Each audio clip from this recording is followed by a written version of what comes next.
네, 안녕하십니까. 오늘은 콜레스테롤의 두 번째 시간입니다. 고지혈증 약을 드시는 분이 많이 계신데요. 과연 이걸 먹어야 될지 이제 하나씩 짚어가면서 고민해보는 시간을 가질까 합니다. 다음 편에는 이제 콜레스테롤 약에 대한 부작용부터 시작해서 다 다룰 건데요. 일단 오늘은 처음 강의에 이어서 콜레스테롤에 대해서 한 번 더 짚고 넘어가는 시간을 갖도록 하겠습니다. 콜레스테롤의 불편한 진실입니다. 첫 번째, 내 몸의 콜레스테롤의 70에서 80%는 간에서 만들어집니다. 그렇기 때문에 우리가 경구제로 먹는 음식들 중에서 콜레스테롤이 풍부한 음식들을 많이 먹으면 혈중 콜레스테롤 레벨이 올라간다. 당연히 올라가죠. 근데 일정 부분 올라가다가도 우리가 음식 조절을 하게 되면 또 일정 부분 떨어지게 되는데요. 우리 간에서 만들어지는 양을 조절함으로써 우리 몸에서 필요한 양을 일정하게 유지하려고 하는 기본적인 기능이라고 있습니다. 그러나 우리가 무리하게 많이 먹을 때는 그 기능을 오버하는 양이 들어올 때는 당연히 혈중 콜레스테롤 레벨이 올라갑니다. 그렇지만 그 들어오는 콜레스테롤이 얼마만큼 양질의 콜레스테롤이냐에 따라서 또 달라집니다. 낮게 유지할수록 좋다. 이것도 잘 생각하면은 옳지 않을 수 있습니다. 어떤 환자들을 검사해 보면은 혈중 콜레스테롤이 너무 낮게 나오는 분들이 있습니다. 그런 분들이 건강하냐? 그렇지 않습니다. 우리 몸에 조직 내 손상이 없을 수 없기 때문에 여러 가지 조직을 만드는 원료가 어느 정도는 들어가 줘야 합니다. 그러나 그 레벨이 너무 부족하다 보면은 필요한 곳에 공급이 잘 안 될 수 있습니다. 세 번째, 채식을 하지 않고 고지방 식사를 하면 콜레스테롤이 높아진다. 이건 역시 옳지 않은 명제일 수 있습니다. 예를 들자면 몽골인데요. 몽골 사람들은 겨울을 지나는 동안에 거의 채식을 하지 않습니다. 왜냐하면 환경적으로 채식을 할 수 없는 환경입니다. 대부분은 목축을 하면서 양이나 소를 잡아서 겨울 내내 그 고기를 먹습니다. 특히 단백질 쪽보다는 지방이 풍부한 음식들을 더 많이 먹습니다. 그럼에도 불구하고 그 모든 몽골인들을 혈액 검사하면 거의 대부분이 콜레스테롤 레벨이 정상으로 나옵니다.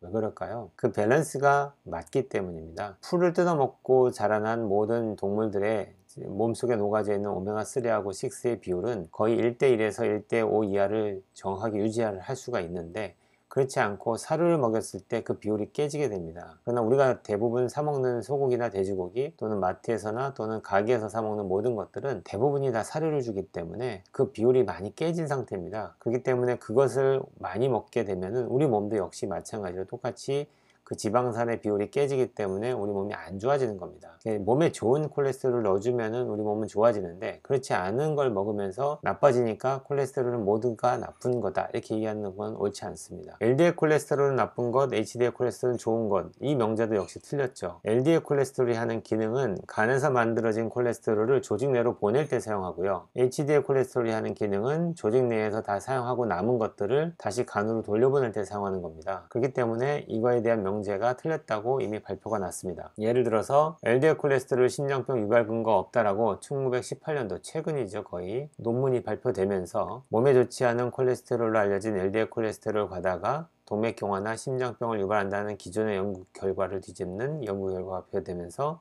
영양학계에 파장을 주고 있다라는 제목, 서브 제목으로 올라와 있죠. 다음, 동맥경화증의 범인도 역시 그러면 콜레스테롤이 아니다라는 명제가 되는데요. 동맥경화증 하면은 우리가 혈관이 보면 태어날 때 깨끗한 혈관으로 태어나게 되는데요. 혈관에 손상을 받고 나서 손상받은 곳에 염증 반응이 생기고요. 그 염증 반응을 치료하기 위해서 콜레스테롤이 모이게 됩니다. 그래서 콜레스테롤이 침착된 이 부위에 염증 반응과 함께 이런 콜레스테롤이 침착되면서 혈관이 좁아지게 되는데, 이걸 우리가 전문용어로 동맥경화증이라고 부릅니다. 그러나 콜레스테롤은 여기 염증을 유발한 것도 아니고 여기에 일부러 침착된 게 아니라 손상받은 조직을 치료하기 위해서 모인 원료라고 보시면 됩니다. 비유를 들자면은 대구 서문시장에 불이 났습니다. 그 불을 끄기 위해서 불자동차가 한 50대가 모여들었습니다. 근데 지나가는 행인이 그 불자동차를 바라보면서 서문시장에 불이 났네? 근데 불자동차가 되게 많이 모였네? 불자동차가 불을 냈구나, 이렇게 얘기한다면 그분은 어떻게 해야 될까요? 불자동차가 불을 끄기 위해서 모인 것처럼 콜레스테롤도 역시 혈관의 손상을 치료하기 위해서 모여든 것 뿐입니다. 그리고 그 손상이 반복되는 과정에서 어쩔 수 없이 계속돼서 침착을 하게 된 것이죠. 그래서 콜레스테롤을 빼내기 위해서 약을 먹는다? 실제 메디카 스텐트라고 해서 스타틴 계열의 약물들이 이런 동맥경화증을 완화시키는 건 분명히 맞습니다. 근데 그 기전을 제대로 이해하신 다음에 과연 그것을 이득을 보기 위해서 그 약을 써야 되는지에 대한 판단은 본인이 하셔야 됩니다. 그건 다음 강의 때 제가 말씀드릴 거고요. 일단은 범인이 아니라는 것만 제대로 이해하시면 오늘 강의는 그래도 성공하신 거라고 봅니다. 그 범인은 호모시스테인이라는 거에 있습니다. 호모시스테인 영어로 이렇게 쓰고요. 혈관을 돌아다니면서 활성산소다 보니까 혈관벽에 손상을 주게 되는 첫 번째 원인 인자가 되고요. 손상받은 조직에 염증 반응이 생기면서 그 염증 반응을 치료하기 위해서 LDL 콜레스테롤이 모여드는 거죠. 치료가 다 끝나고 나면은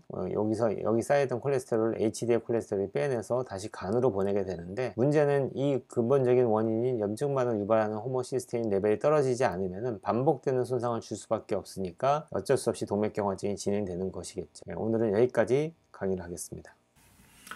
강의 잘 들으셨습니까? 콜레스테롤 자체는 우리 몸에 정말로 필요한 원료가 되고요. 또 여러 가지 기능을 하기 때문에 우리 몸에서 꼭 필요한 영양소와 필요한 원료 중에 하나입니다. 그러나 동맥경화증의 원인이라는 어떤 누명을 쓰고 나서부터는 그 콜레스테롤을 무조건 낮추려고만 노력하시거든요. 그렇지 않습니다. 그 동맥경화증이 유발될 수밖에 없는 원인이 따로 있고요. 그 원인 중에서 대부분은 혈관 손상을 주는 활성산소인 호모시스테인이 높은 것, 그것이 제일 원인이라고 봅니다.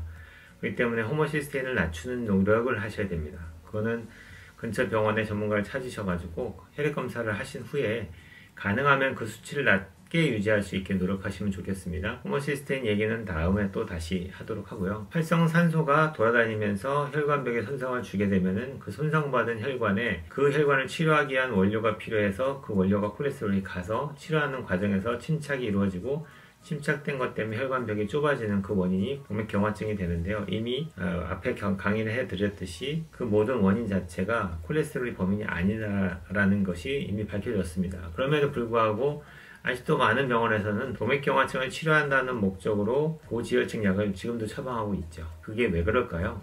다음 강의 때는 왜 그렇게 콜레스테롤을 낮추기 위한 약을 판매할 수밖에 없는지에 대한 얘기를 잠시 한번 나눠보도록 하겠습니다. 온 국민이 건강해지는 그날까지 닥터덕은 여러분과 함께합니다.